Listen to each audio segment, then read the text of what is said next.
2025 is in the rear view, somewhere just back behind the trailer, and with any luck, owner-operators are making good time outrunning all that happened during what was some kind of a momentous year in and around trucking.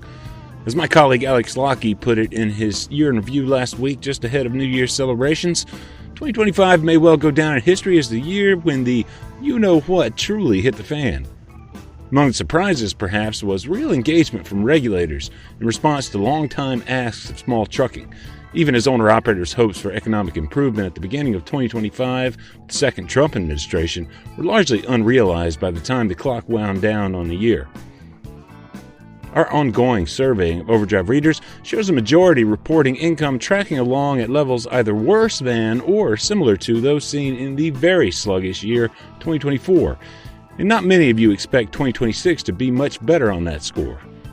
Yet there's always, at least, some reasons to be optimistic. I'm Todd Dills, your host for Overdrive Radio, in this edition of the podcast to kick things off for 2026. And we'll spring into the year with a look back at the 10 most listened to podcasts of 2025, near all providing trucking market touchpoints and stories that continue to evolve, impacts developing, many of which could prove positive for owner-operator demand and business management day to day, week to week, year to year. To start, two honorable mentions of sorts with episodes that were just outside the top 10. The first, FMCSA's launch of two split pilot programs designed to assess potential for expanding flexibility in rest and duty clocks in the hours of service. Introed back in September by FMCSA and detailed by Overdrive's own Matt Cole, who joined me in conversation about the flexibility-enhancing efforts. One of them would expand split sleeper options up to 5 and 5 hour splits, and the other would allow a 3-hour pause to the daily duty clock. Both options owner-operators have long advocated for. Yet, don't expect wide change anytime soon, as this part of my conversation with Cole around the question, will truckers be able to split as they see fit, made clear.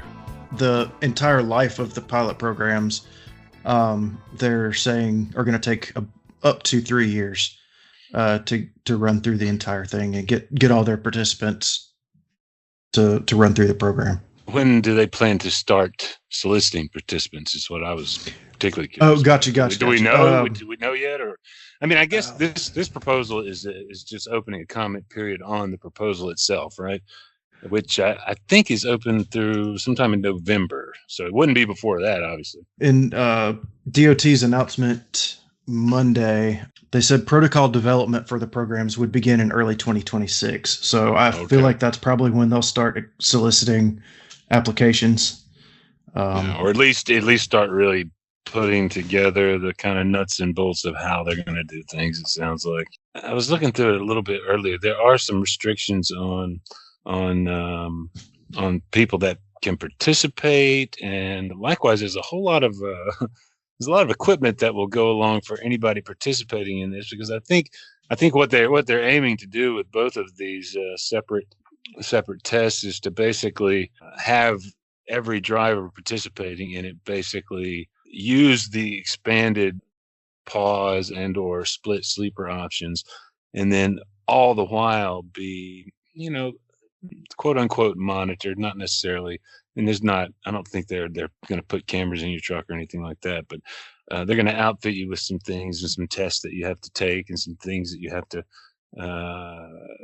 it sounded like maybe there were some audio diaries involved. I don't know. Kind of break down some of the the qualifications and the protocols that they've sort of proposed folks go through to participate in this. Once applicants are selected, they will get a smartphone that's provided by FMCSA's contractor, whoever they work with to do this program, and then they'll also get a smartwatch. And it sounds kind of like it's going to be kind of monitoring folks in terms of the actigraph watches or whatever you call, right? Yeah, that you wear when you're sleeping to sort of measure the quality of your sleep in some form or fashion. But yeah. So you were right. I don't think they're going to be putting extra cameras in anybody's truck, but you are going to get another phone that's going to have certain apps on it that they gave the example of fatigue measurement and surveys.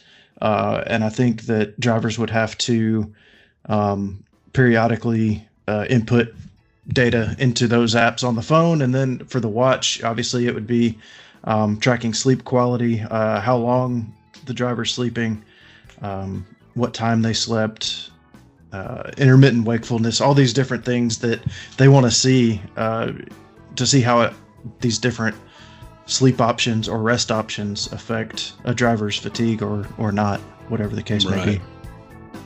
In June, too, as legislatures around the nation took up efforts to regulate automation technology, often referred to under the AI shorthand and including automated driving systems, that saw some actual commercial use for more or less the first time in 2025, documentarian James Year made something of a viral splash with a look at the Aurora Innovations Company's quote-unquote driverless trucks, commercial launch in Texas on limited lanes.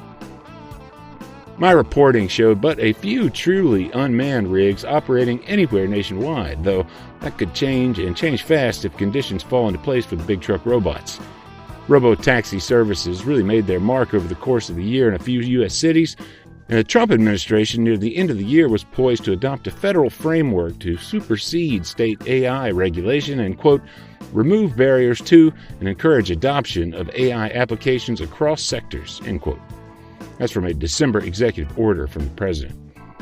Speaking in the summer, James Year reflected on what he saw as the long-term threat widely deployed unmanned trucks might pose to professional drivers' career viability. And he found some interesting bedfellows in the push against driving and other forms of automation.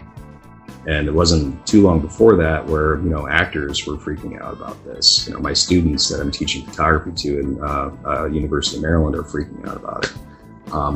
Just time after time, in every market you can think of, there's a lot of disruptions that are starting to happen. And it's kind of one of those cases of strange bedfellows that turns out truckers and actors and all the people that, generally are fighting like hell amongst each other, turns out they've all got a lot in common. Just when will owner-operators have to compete with driverless trucks? That time is not now, but might not be far off.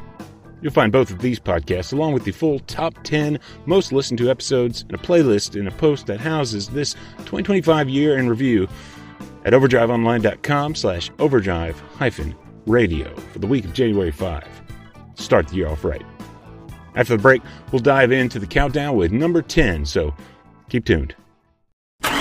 Winter doesn't wait, and neither should you. Treat now with Howe's Diesel Treat to prevent your fuel from gelling, and keep using it at every fill-up this winter to make sure you're always running strong when the cold sets in. But if you waited too long to treat your fuel and get hit with a winter emergency, Howe's Diesel Lifeline works fast, reliquefying gelled fuel and de-icing frozen filters to get you moving again. Stay prepared with complete winter readiness from Howe's. Prevention and rescue trusted by drivers everywhere, because downtime isn't an option. Here's a big thanks to longtime sponsor Howe's, and you can find information about Howe's full line of fuel treatments, including the cold weather anti-gel diesel treat and that Lifeline rescue treatment via HOWES, HowesProducts.com. Number 10, the countdown to start things off, features ATBS Vice President Mike Hosted with the mid-year numbers derived from business performance for our partners and business co-producers, tackling of client averages over time. As Hosted noted during his presentation, by the time it came down in October, the Trump administration's moves against non-domiciled CDL drivers and more stringent enforcement of English language rules held potential to reduce trucking capacity broadly, and plenty among Overdrive readers were hopeful for upward rates pressure that just hadn't been seen at the time. Yet there was a shiny silver lining for income in the presentation, with insight for independents and leased owners alike, as Mike Hosted made clear. What about net income? Net income is the fun stuff, right? We do this to make money. And that's the bottom line, right? We aren't doing this to go out there and, live away from our family or anything like that. We are doing this because we gotta pay the bills and we gotta put money in our pocket. And so the net income is up 2.5% year over year to the average owner operator, $64,524. I again have it broken down by segment here in the bottom right. Flatbed is up considerably, up $5,700. We are starting to hear good things in flatbed, and drivers are making a lot more money. Independents are up, and this is crazy, right?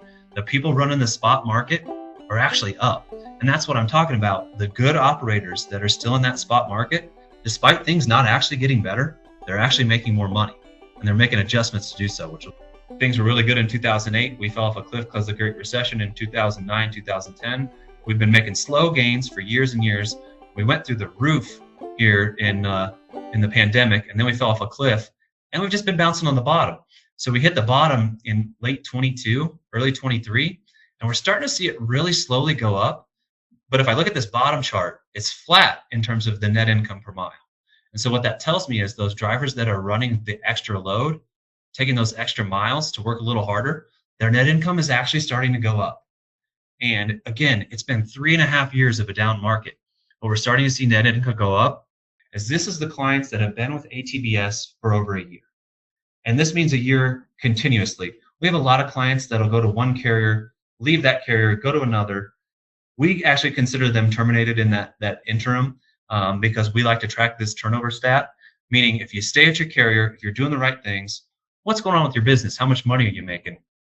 And if you look in the middle right, all the way over here, if I take out turnover, those drivers that have stayed at their carrier for at least the last year, their average net income goes from $64,000 to $87,640. That is huge. That's a 35% jump in net income by not turning over and not jumping around and doing the right things. And I realize not every fit with every carrier works. There's no doubt about that. I understand the industry. But what I can tell you is there's a lot of successful carriers. And there's a lot of people at carriers that some people consider not successful that make this much money or more. What's exciting too is if we look at Q4 of 2023, this is when we bottomed out. This is when everybody at ATBS bottomed out. Things were fantastic in the pandemic. We fell. We bottomed out in Q4 2023. Those drivers that aren't turning over, that are sticking with it, what they're doing, their net income has gone up every time we've done this study for the last 2 years. And so again, we've talked about it. Nothing has gotten better in trucking. Rates haven't gotten better. Things haven't gotten easier. I mean, it's just been tough. But our top earners, especially our top 10%, they're making huge gains every single session here with nothing changing in the marketplace. And so what are they doing? They're taking that extra load. They're watching their fuel mileage. They understand their contribution margin. They know their fixed cost per day. They know their variable cost per mile. They're really just focusing on the numbers, looking at their P&Ls and making sure that they're doing the right things every single day as a business owner. And again, even in a really tough market, we're seeing really good gains from our top producers that aren't moving around. Speaking of paying attention to those numbers, the number 9 most listened to episode of Overdrive Radio in 2025 gave a bit of an intro to our then fairly new Load Profit Analyzer calculator tool, available via overdriveonline.com/load-analyzer, and offering ways to input your own costs and salary figures with load information to game out rate offer scenarios, compare actual loads. The episode checked in with longtime Overdrive contributor, retired owner-operator, and current biz coach Gary Books for a discussion of rates evaluation. No small measure of emphasis on ways to boost business value to freight partners and get away from the quote-unquote winner's curse of load negotiations when speed and price are the most important factors pushing an owner dealing with a broker or any party to a negotiation. A good bit of the talk will be relevant again this year, thinking about load opportunities in the first quarter. You'll recall late year 2024's interest rate cuts in part delivered strength in flatbed markets early last year. We had some further rate cuts in late 2025 that could portend good tidings for business investment and freight in the new year, too. Books also emphasized the opportunity that exists for owner-operators to look ahead and really strive to cement individual business relationships, particularly in the early part of any new year. Here he is speaking as part of that early 2025 podcast. What is going to be the load opportunities in the first quarter? It's hard to think how it's going to change often. We're looking so much at today and tomorrow. We're not thinking about the fact that they're going to need construction materials for these disaster areas, for example. They're going to need plants and fertilizer and supplies at home improvement centers come springtime. That is a really big thing, for example. The needs for moving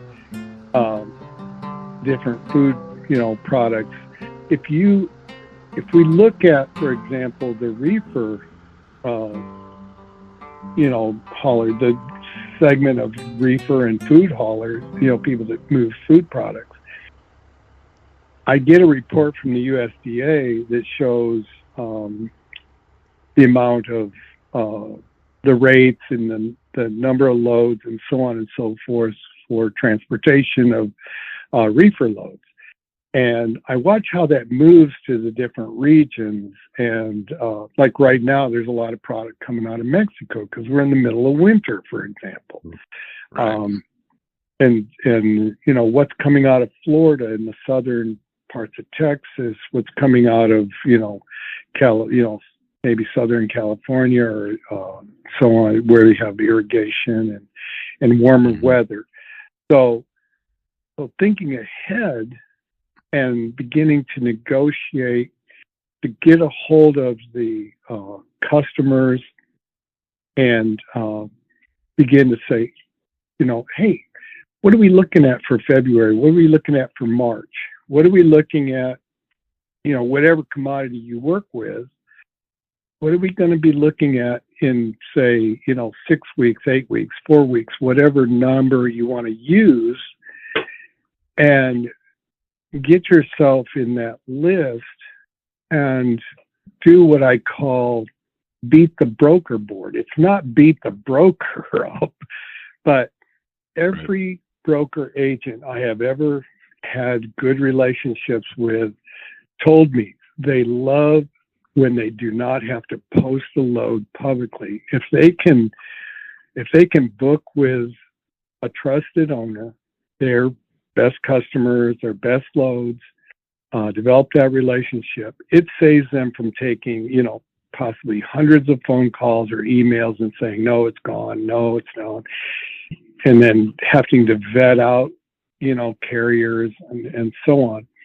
It may sound unfair to the new carrier and so on, but the fact is everyone is an individual and a competitor, and competition makes us stronger, and we have to all learn to be better at what we do. Making that sales call, like I said, make an appointment and go see these people. If you can't see them in person, do that Zoom video, that visually there is something happens when we can look someone in the eye. I do believe that. Number 8 in the countdown took that focus on one-truck independent business forward with parts of a talk delivered jointly by longtime owner-operator coach and advice man Kevin Rutherford, and the voice you'll hear in what follows, that of David Owen, president of the National Association of Small Trucking Companies. The pair were talking through their vision for an ROTC program of sorts for those who would launch one-truck independent businesses. ROTC in this case for Remarkable One Truck Company. Owen summarized the vision as one of education and empowerment for an independent business model he's long held high and built NASTIC in part to support. It's possibly the best business model for full truckload, long haul, irregular route, small family-owned trucking companies with one person, one trailer, one truck.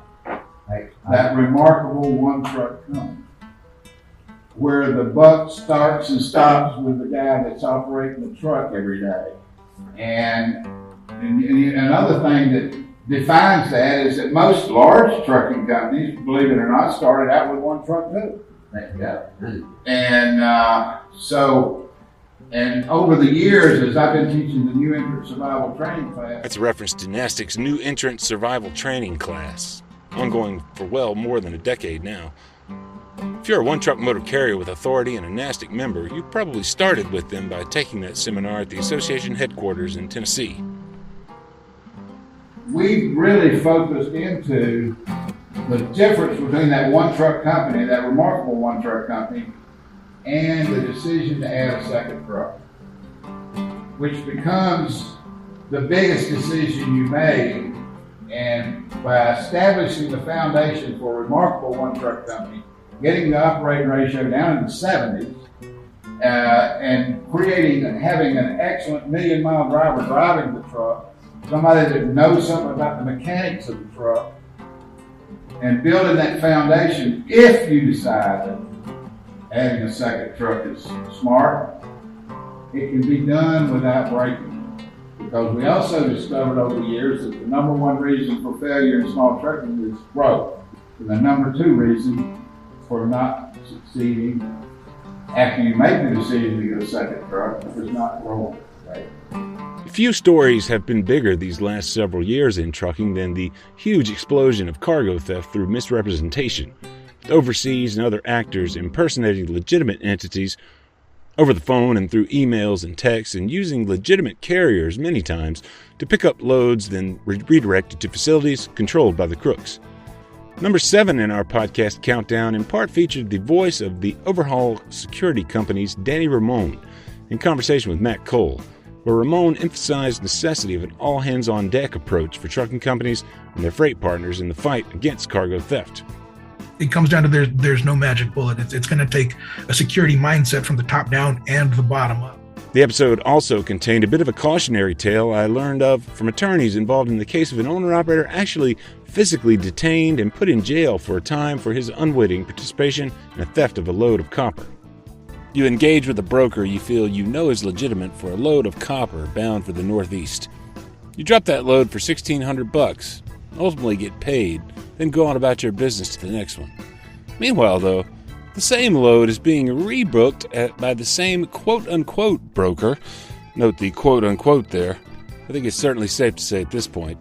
The quote-unquote broker contracts with yet another owner to move that load further west to the center of the country, whereupon that owner drops the copper and goes along his own merry way. Yet again, the quote-unquote broker now has another operator in his sights for the third move of the copper, this time with a destination in the Los Angeles area.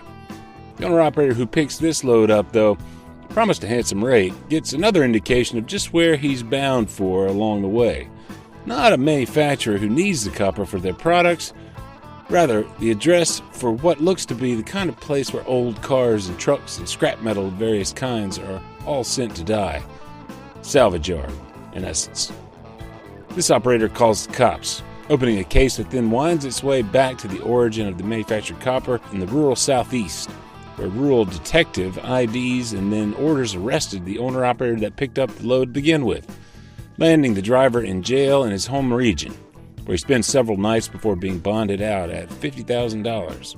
The original crooks, the quote-unquote broker on the load, likely impersonating a legitimate entity or otherwise part of a double brokering ring of authorized entities, gets to sit at his or her computer wherever he or she might be and keep up the good work, while this owner last summer and his carrier face scheduled court dates that come and go, ongoing discussion amongst defense and prosecution, all with no resolution. When I first heard about this particular case back late last summer, the arrest had just happened with a September court date scheduled, which was then pushed to October, and none of those court dates held, ultimately. Still, there's been no resolution as efforts to untangle the scheme continue. 2 other drivers were similarly caught up in it and at least initially charged as well, according to sources familiar with the proceedings. The charges? Obtaining property by false pretenses in excess of $100,000 or more, just for falling for a fake broker's representation of himself as legitimate as he schemes with an unknown number of actually knowing accomplices to steal the copper. Keep those spidey senses active in any conversation with an unfamiliar party over the phone about a load, owner-operators. It's Wild West out there, no doubt. Number 6 in the countdown then featured the last of our Truckers of the Month for 2025. John Penn of Orleans, Indiana, would go on to be named one of 3 finalists for the Overdrive 2025 Trucker of the Year award just a week or 2 back. John Penn certainly turned heads with his story of ongoing self-education in business brass tacks and ever-growing appreciation for the leg up any owner can get from dogged determination to improve fuel economy. More and more MPGs possible to wring out of modern diesels today. Penn's running a 2019 Freightliner Cascadia. He's averaged above 11 miles to the gallon in his time owning it. John Penn's independent JP Transport hauls furniture outbound LTL to points west and south, and his story of advancement through well more than a decade in business clearly resonated with owner-operators of all stripes. Here he is speaking to his last stint as a company driver, where he often worked nights and spent his time on the road listening closely to podcasts produced by a man I've already mentioned in today's episode once. Yes, that'd be owner-operator business guru Kevin Rutherford. Here's how Penn described those days. I just tried to educate myself at night. I would download podcasts. I would listen to podcasts all night long. How to buy your fuel right, fuel tax, just every single, facet of the industry I tried to learn while I was a company driver. And then I made the leap. I haven't been leased to a company. I went from company driver to an independent. Bought a truck too along that line. What was the first truck that you bought, and what's the story there? I would guess that you probably had a lot of the infrastructure for the business in place before you got the truck, but maybe that might not be the case. No, I didn't. Okay. It was one of those things where I jumped out of the airplane and built a parachute on the way down. And no, I really, to be honest with you, I've had a lot of luck, and but it seems to have worked out somehow. My first truck was a 1994 9400 International. It had a B model mechanical Caterpillar in it with 391 rear ends. And it was a flat top truck. It was, I froze in the winter and burned up in the summer in that truck, but it always seemed to make it down the road. But that was my first truck, and I spent a bunch of money on it, and I still had a piece of junk. To be honest with you, it never let me down, but it never was something I was really comfortable with. It was my first truck. I paid $5,000 for it, sunk a bunch of money in it before I put it on the road, and that's one thing I tell people too. You're better off having a truck payment, I think, a reasonable truck payment, than having a piece of junk that's not reliable. Luckily, I've got some mechanical ability, but if you don't, the downtime will kill you more than the repair will. I think you're better off having a nicer truck, a more reliable truck than going the route I did. But like I said, somehow it worked out, but I was lucky that it didn't that it didn't just leave me on the side of the road 1,000 miles from home. As I noted at the time of the podcast airing, though, there's a lot more to owner-operator John Penn's story than luck, no doubt. Navigate over to the Trucker of the Year section of overdriveonline.com to read about Penn and other among our 2025 finalists and semi-finalists. And the 2024 Trucker of the Year, too, Mr. Alan Kitzhaber of Eau Claire, Wisconsin, whose conversation with me upon learning of the big win early in 2025 features as number 5 in this Overdrive Radio countdown of the most listened to episodes of the year. Alan Kitzhaber is nothing if not meticulous in his own business practice, taking the only truck he ever owned from when it was new in 1995 up to the time he sold it in spring last year after retiring with more than 4 million miles on the odometer, all under his own tutelage. Some ways similar to Penn, Kitzhaber developed a business mindset before he ever even thought about buying a truck. In Kitzhaber's case, before he ever thought about driving one, too.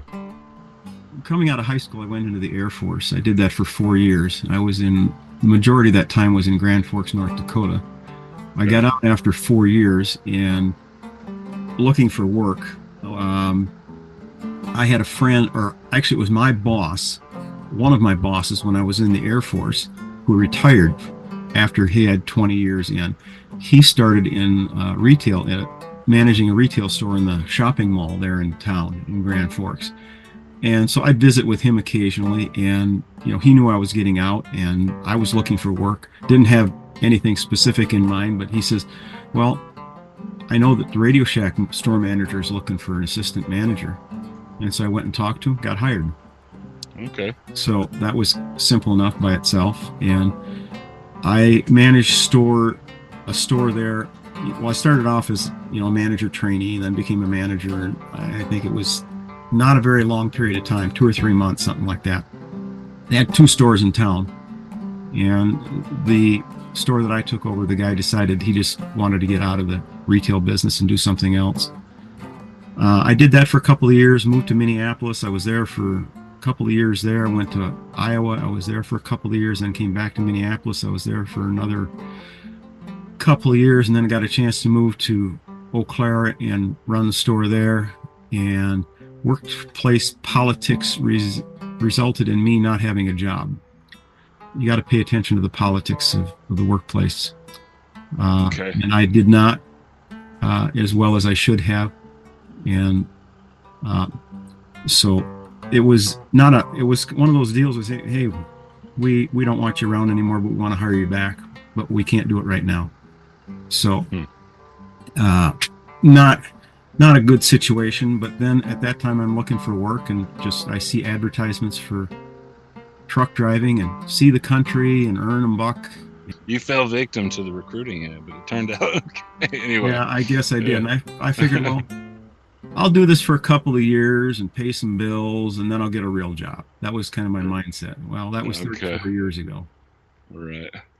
And so here we are now. And then now the experience with Radio Shack, the thing that's unique about that company is that each store is run like a separate business all onto itself. You have a profit and loss statements and expense summaries. So you have to run it like a business, because you get paid based on the profits. You got a base salary, which is an hourly salary or an hourly wage, and then you got paid a bonus based on profitability of your store. So you needed to learn how to try and increase sales as much as you could, control expenses as best you could in order to increase profits as much as possible. And that mindset, I simply carried that over into truck driving, which is, it's just a business mindset is all it is. It's no different whether you got one truck or you're a Fortune 500 company. While so much about Overdrive Radio in 2025 reflected the situation of independent owner-operators in what's been a 3-year sluggish freight market, the stories like Kitzhaber's and Overdrive Trucker of the Month John Penn clearly resonating with listeners as many put a laser focus on their own businesses in that drive to increase profits. The next few top podcasts of 2025, though, hit on some of the biggest news stories of the year. Number 4 in the countdown, a check-in with the Owner-Operator Independent Drivers Association's Executive Vice President Louis Pugh about issues of paramount importance to the association at the time of the Mid-America Trucking Show in March. Among them, the headline issue of English language proficiency as advocacy heated up around immigration among some trucking interests, and Overdrive readers continued to report an influx of foreign drivers operating nationwide. Following this conversation by just a few weeks, President Trump would order the long-standing English requirement of commercial drivers returned to the out-of-service criteria, as well as a nationwide audit of states' issuance practices for so-called non-domiciled CDLs, available to those in the country with a temporary work authorization. Louis Pugh had then recently testified in Congress about apparent growth in non-domiciled CDL issuance, which Overdrive's Alex Lockey would later go on to document definitively in the summer. Here's how I summarized that testimony in this April edition of Overdrive Radio, which aired just 1 week ahead of President Trump's executive order late that month. In the committee hearing, Pugh echoed realities he also spoke to in our conversation, questioning why an oversupplied driver market in the U.S. needs CDL drivers in the United States on a temporary basis. Also finding what Overdrive's own Alex Lockey has found when it comes to the fundamentally unknown nature of the basic size of the population of U.S. state-licensed commercial drivers with permanent addresses outside U.S. borders. Things have changed significantly over the last half-decade and more, in any case, that's sure. It's totally changed. And you know, the sad thing is, we don't know how big or bad this problem is. What started this was in 2015, of course. First big shooter drop. CVSA took the non-English speaking out of service. Yep. And then, it's still a violation, but it's not out of service. So we know what happens is even if motor carrier enforcement writes them a ticket for the violation of speaking English, they're not inspecting the truck because they ain't getting under no truck with somebody who can't speak English, which I don't blame them. I wouldn't either. Right. I mean, some guys that speak English, I'd be a little afraid to get under their truck. But so you got that. And then in 2019, we went to this non-domicile CDL stuff being allowed, which, I think everybody thought it was just from state to state. Right. I don't think anybody realized the ramification that we were opening the barn door to let everybody in. And that's what we struggle with now. OIDA has been trying to figure out how big this is, but nobody's keeping track. We can't find where anybody's keeping track of it. We have no idea who is getting them, where they're coming from, who they are, anything, which is pretty daggone scary in today's world. To be fair, we're going through the longest trucking recession in history. People are frustrated. People are tired.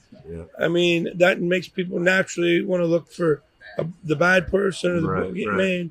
I don't think this is a boogeyman, but That's why we've been trying to figure it out. But I can tell you this much. If we don't know how many of these are out there, we don't know who they are, and nobody's keeping track, that's a huge problem and a huge safety concern, not only just for the highway safety, but for the sovereignty of our nation. It's a pretty scary thing because, you can do a lot of bad things with a truck if you are a bad person. So that's the scary thing here for sure. I mean, we know it's definitely been on an uptick. So we need to get this figured out. And, at the end of the day, if you can't read or speak the English language, it's also a big safety concern driving an 80,000-pound vehicle down the road when you can't read the signs and the warnings and all that other stuff. Number 3 in the countdown, then, my talk with Overdrive executive editor Alex Lockie about his July landmark report documenting what just hadn't been documented at the time Pew was speaking, namely the huge rise in the numbers of non-domiciled CDLs for foreign drivers occurring over the last decade. Lockie worked with all 50 states to one degree or another, asking for non-domiciled CDL issuance counts, then presenting the data gathered from most of them in a special report you can find at overdriveonline.com. Search Rise of the Non-Domiciled CDL. With a federal audit ongoing, this report showed fairly clearly where the rise in such CDLs was greatest, though some big states did not provide data. This is a license that you can get almost no matter where you live, as long as you meet the bare minimum of documentation for being in this country. Basically an I-94, which is just an entry and exit arrival form, which the previous administration made much easier to get. There was like an app you could download and quickly declare yourself like, not it as far as documentation goes. And then from there, I start asking, I just start at the top, FMCSA. What are these, and how many are there? And they give me the same vague, kind of runaround stuff, and they don't know. And they say, ask CVSA, the Commercial Vehicle Safety Alliance. I do. I talk to them a lot, so I just sent them another email. They said they didn't know either. They said, ask the, I might mess it up, the, American Association of Motor Vehicle Administrators. Well, you and I talked about them as a possibility, I think, even before anybody else may have recommended it, but yeah, AMBA. AMBA. And they, I guess, are in charge of a lot of the licensing stuff. There's 50 state DOTs, right? So I guess they need some big organization, and they didn't know. And so that's like the reporter's nightmare, is when nobody federally knows. Now we have to talk to all 50 states. And I really dragged my feet on that. I did not want to get around to it, but it kept coming up more and more and more. All of a sudden, the president is talking about an audit of non-domiciled CDLs. I think from January, few people on earth had heard of a non-domiciled CDL. By April, it's in an executive order from the president. So this has been a meteoric rise. We finally put a word to it. And if I can be frank, a word that I'm a little more comfortable with, I don't knock anybody. Foreigners, I don't care where you're from. I don't want to use these words that, because if you're out there driving, that's a hard job. It's probably harder than opening the laptop like I do. So I got nothing respect for the people that drive. So as soon as we put a word to this non-domicile thing, all of a sudden there's a national audit of it. By that point, I was already you had already started contacting states by then, for sure. I think you had started. You got some pretty good results even before that from big states like Illinois and Texas and a couple others, for sure. Illinois was winning like a lottery scratcher. It was what? They gave me the info because it showed that in 2025, as of April, it was 40% of all CDLs were going to people who were not domiciled in the state, likely not domiciled in the country. I have to shout out to OIDA's head of state affairs. I think his name is Doug Morris. If that's not true, then just AI my voice or something. Lockie's correct. No AI here, though. Morris's full title is Director of Safety, Security, and State Affairs for OOIDA. Morris gave him a tip early on. He told me, anecdotally, he was like, I heard that in Illinois it's almost as many non-domicile appointments as regular. And he was right. I mean, that's be true, yeah. That's been the most shocking stuff about this is, we've heard all manner of tales from the road, some more believable than others. But the more I fact check and kick the tires on this stuff, the more it is absolutely true. It is about half in Illinois. And then that I saw, in the world today, it's like you put something like that, people read the news, they shared it, which is great. But then through the telephone game, now people are saying like, 40% of all CDLs in the country, or you know what I'm saying? Like the number gets misremembered and talked about and I don't blame him. I forget stuff too. So that just really spurred me on. I was already like 8 states deep finishing. Keep going. Yeah. And some of the states were really, Alaska wrote me back the same day and said 5. I think 11 states did not get numbers to me. And we found definitive proof of most likely 60,000 active non-domiciled CDLs on the road, which once again, drivers are right. That's more than ever. And it is, it's not like millions, but it's a significant number. Those 60,000 come from about 34 states, which represent 2/3 of the U.S. population. There's about 220 million in those 34 states. These states that did not provide data have 1/3 of the nation's population, about 110 million. So I think it's pretty reasonable to assume that, if those other states issue at the same rate that the states that told us issue, then it's easy to say 90,000, or, if you think they issue slightly more, it would be easy to say 100,000. And at the very least, like, it's not my job to judge any of this stuff. It's my job to uncover those facts, do the pretty boring work of talking to DMVs and, reminding them like, hey, I'm checking back on this email like 8 or 9 times over 2 months times 50, get all that stuff straight. And I just wanted to make my little contribution to this in a factual and helpful way. That episode happened to drop on the very day that news broke of non-domiciled CDL holder Harjinder Singh's disastrous crash on Florida's turnpike system, which would go on to spur federal authorities to action later the next month with an emergency rule change to attempt to strictly limit non-domiciled CDL issuance. The podcast episode also featured the leader of the North American Punjabi Trucking Association, Raman Dhillon, who told his story of immigrating to the United States decades ago and experience of just where he felt federal attention ought to be put, namely on substandard training that goes on all around the country. It's not a new problem, as his own experience attests. He moved to get his CDL in 2008 after some years of local experience. When he first came to the United States permanently in 1991, the CDL was certainly around, though. Here's how he describes those days as he remembers them. It was very strict kind of deal. It was not like everybody is going to get it. It was just very selective people. They went out and they got the licenses. Not everyone was into that, but at that time, it was pretty good, and I think it was considered as tough to get the license. And what was your experience getting one? I suppose, like, when did you do that? Was it later? It wasn't immediately. Yeah. No, I got it in 2008.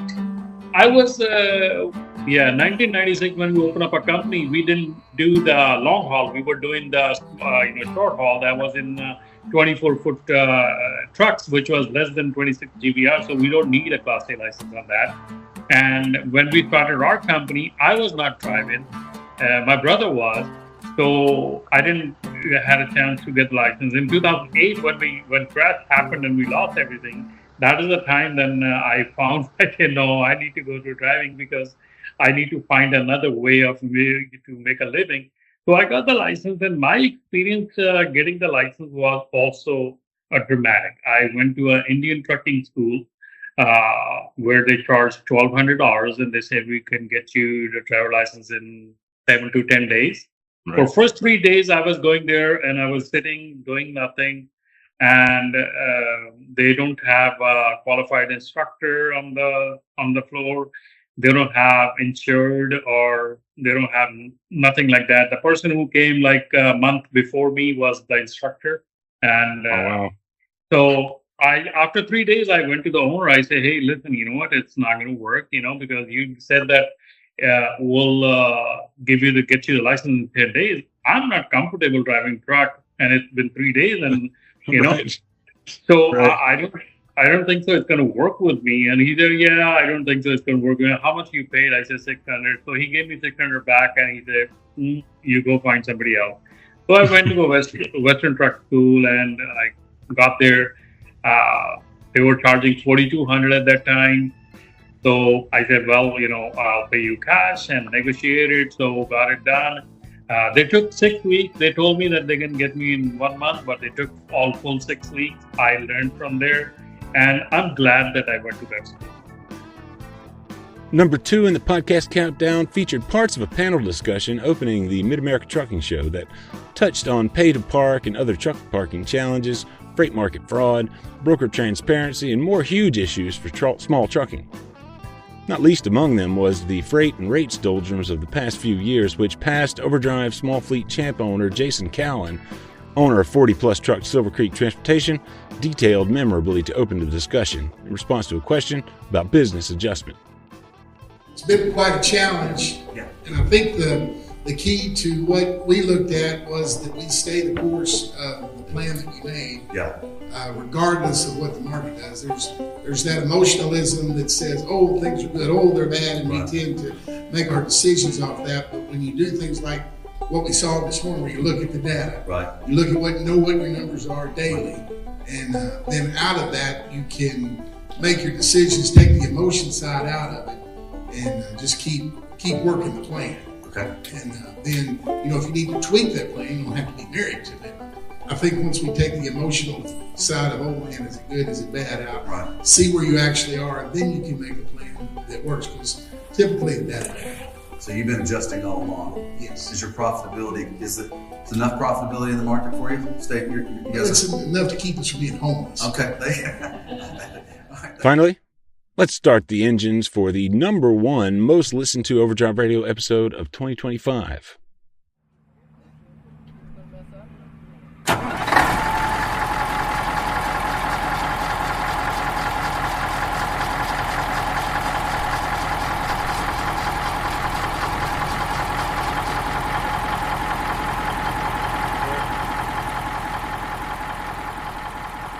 That's not just any diesel. It's an increasingly rare breed of Caterpillar in an on-highway truck, the V8 3408 motor and livestock hauler Troy Boland's 1979 Peterbilt 359, 302-inch wheelbase unit I got a close look at the Crossroads Truck Meet in early May in Missouri.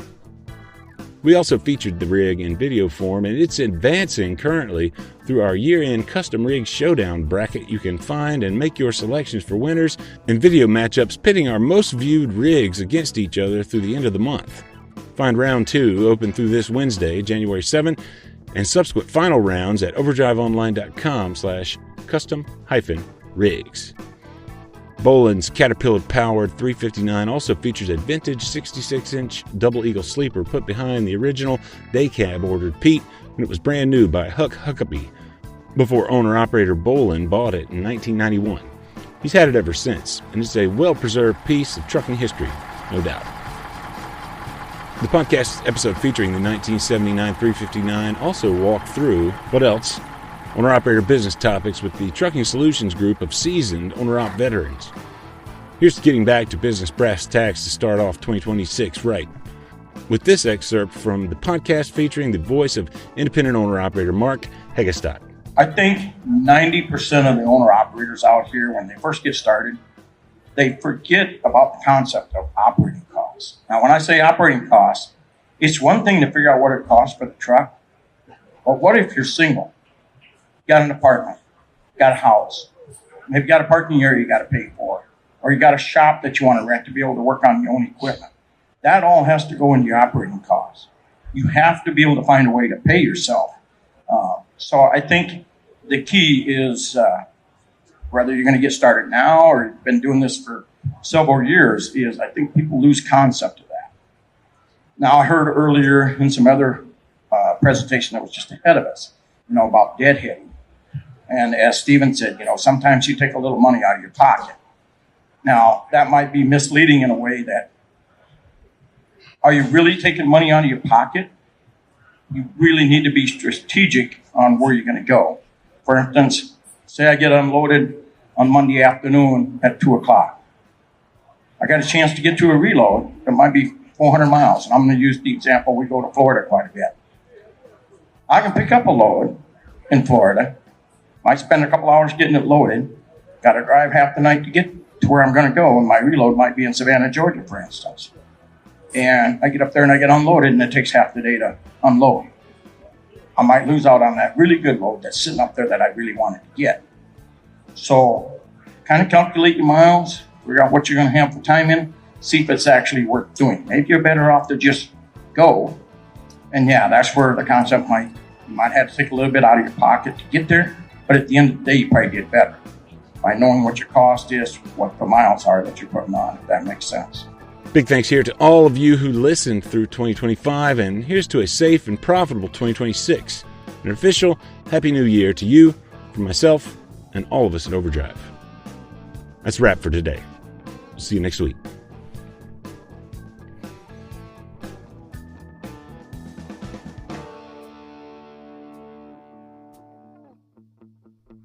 Overdrive Radio is a production of Overdrive, the voice of the American trucker.